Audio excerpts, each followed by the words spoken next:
Yasmine Abdel-Fadel. Elle traite l'information avec rigueur et efficacité. Une approche fraîchement moderne de l'actualité. Retour vers le futur. Le rapport de la CDPQ Infra a coulé auprès de différents médias ce matin. Et ce qu'on apprend, c'est que le rapport recommande à ce qu'il y ait un tramway à Québec, mais pas nécessairement de troisième lien. Ce qui est absolument à l'opposé de la proposition d'Éric Duhem, chef du Parti conservateur du Québec, qui est avec nous. Bonjour, M. Duhem. Bonjour. CDPQ Infra, ils ont pas fait votre bonheur ce matin?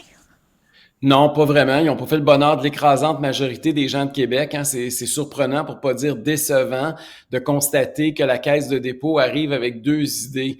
Une qui est rejetée par 65% et plus de la population. Là, tous les sondages disent que c'est plus des 2/3 des gens à Québec qui ne veulent pas du tramway. Ils ressuscitent ce projet-là. Et le projet qui fait le plus consensus dans la région, qui a l'appui des 3/4 de la population, eh bien celui-là, il n'est pas dans les cartons de la CDPQ. Donc, je ne sais pas qui ont écouté, mais de toute évidence, ils n'ont pas écouté la population de Québec. C'est décevant, mais pas surprenant. Le mandat qu'ils avaient était flou. Ils ont reçu un mandat parce que le gouvernement était dans le trouble au lendemain de la défaite dans Jean Talon. Le premier ministre a pris la patate chaude puis il l'a mis dans les mains de la Caisse de dépôt. Et malheureusement, 7 mois plus tard, on accouche d'un rapport très décevant. On va attendre évidemment de lire les détails. Là, ça va être rendu public au cours des prochaines heures. Mais disons que ce qui a filtré dans le journal ce matin, là, c'est pas du tout à la hauteur de ce que les gens de Québec attendent. Mais M. Duhem, on peut convenir que le mandat qui a été donné, peu importe la manière avec laquelle il a été écrit, c'est pas de plaire aux gens de Québec, mais d'imaginer ce qui pourrait être finalement, quelles infrastructures on aurait besoin pour avoir du transport public structurant à Québec. Il ne s'agissait pas de plaire aux électeurs. Non, mais d'abord, des rapports, il y en a eu un puis un autre. Puis oui. Ça, je peux vous dire, il y en a eu juste pour le troisième lien, on est rendu à 400. Là. Donc, je comprends qu'ils veulent en ajouter un de plus par-dessus la pile, là, mais ultimement, c'est pas la Caisse de dépôt et de placement du Québec qui prend les décisions. Ultimement, c'est les élus. On n'a pas élu des gens pour rien. Ça fait 2 élections que la CAQ gagne pratiquement toutes les circonscriptions de la région de Québec et de Chaudière-Appalaches. Et ces gens-là nous avaient promis solennellement un troisième lien. Bernard Drinville a même dit la dernière campagne électorale, c'était la question de l'urne. Et là, on se ramasse que les politiciens, pas capables de prendre leurs responsabilités, ils ont reculé sur cet engagement-là. Le flou continue à être maintenu, là, où ce matin, la ministre des Transports qui dit que ça serait irresponsable de ne pas avoir un autre lien pour le transport des marchandises, alors qu'elle-même, il y a 1 an, était celle qui tirait à la plug et qui disait non merci au troisième lien. Donc, il y a beaucoup encore de confusion et d'amateurisme de la part de la CAQ dans la région de Québec. Puis la population s'attend à beaucoup mieux que ça, là. C'est pas la Caisse de dépôt, là, c'est pas des technocrates de Montréal qui vont décider c'est quoi le meilleur lien pour unir les gens de Lévis puis de Québec, là. C'est dans la région de Québec que ça va se décider, puis c'est dans des boîtes de scrutin. Mais vous, monsieur Duhem, qu'est-ce qui vous anime le plus, la lutte contre le tramway ou la construction d'un troisième lien? Je pense que ça va ensemble. C'est de respecter la volonté des gens de Québec sur leur mode de déplacement. Le tramway, c'est de toute évidence un mode qui ne convient pas pour la région de Québec pour toutes sortes de raisons. On a déjà eu un tramway, puis il y a une raison pourquoi il n'existe plus à Québec. Et pour ce qui est du troisième lien, écoutez, même le rapport va annoncer qu'au niveau de la sécurité, il y a un enjeu, notamment de la sécurité économique. Puis il faut que vous sachiez aussi que le mandat de la Caisse de dépôt qu'ils avaient, c'était pour la région urbaine de Québec. Mais quand on parle de construire un troisième lien à l'est, un pont en particulier, c'est pour l'ensemble du Québec, l'ensemble de l'est du Québec, c'est pour le développement économique aussi. Et ça, malheureusement, ça n'a pas pu être pris en considération par la Caisse parce que ça ne faisait pas partie du mandat. Donc, on peut dire que l'idée était un peu pipée d'avance avant même que le rapport ait commencé à être rédigé. Vous parlez beaucoup de finalement l'acceptabilité sociale du tramway, mais le monde de l'île d'Orléans, ils en veulent pas plus de votre autoroute qui va traverser leur champ puis du pont avec comme troisième lien, là. Ça aussi, c'est de l'acceptabilité sociale? Oui. Hier, on a rendu public la maquette du troisième lien qu'on propose à l'Est, une maquette d'une 30aine de pieds de long pour que les gens puissent bien visualiser ce qu'on propose. Le gouvernement a annoncé il y a quelques jours qu'ils vont aller de l'avant. Ils ont donné le contrat, 2,7 milliards de dollars pour reconstruire le pont entre la partie nord, la rive nord et l'île d'Orléans. Il y a 7000 personnes sur l'île d'Orléans. Là, divisez ça, 2,7 milliards là, par 7000 personnes, c'est énormément d'argent pour une petite population on parle comme pas celle-là. de ce pont-là, Je pense que par solidarité pour l'ensemble des Québécois, là, les gens de l'île d'Orléans, et même pour leur propre sécurité, pour avoir 2 liens plutôt qu'un, je pense que la bonne chose à faire, c'est d'avoir un lien aussi du côté sud de l'île pour boucler la boucle. Ben voilà. C'est pas nouveau, là.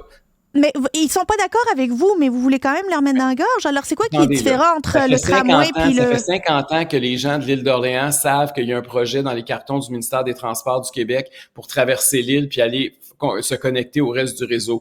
Toute la région de Québec, toute la planification des autoroutes dans la région de Québec a été faite pour qu'on ait un périphérique. Malheureusement, on a un fer à cheval depuis un demi-siècle parce que des politiciens se traînent les pieds et là, c'est le temps de passer à l'action. Puis les gens de l'île d'Orléans, en passant, en 2018, quand François Legault proposait la même chose que moi je propose, qui disait qu'il devait y avoir un pont qui passe à l'est à la partie ouest de l'île d'Orléans, il a gagné ses élections sur l'île d'Orléans. Puis à la dernière élection, le Parti conservateur du Québec a fait le même score en pourcentage de voix à l'île d'Orléans qu'ailleurs dans la région de Québec. Donc, dire que les gens de l'île d'Orléans sont contre le troisième lien, c'est pas tout à fait ça.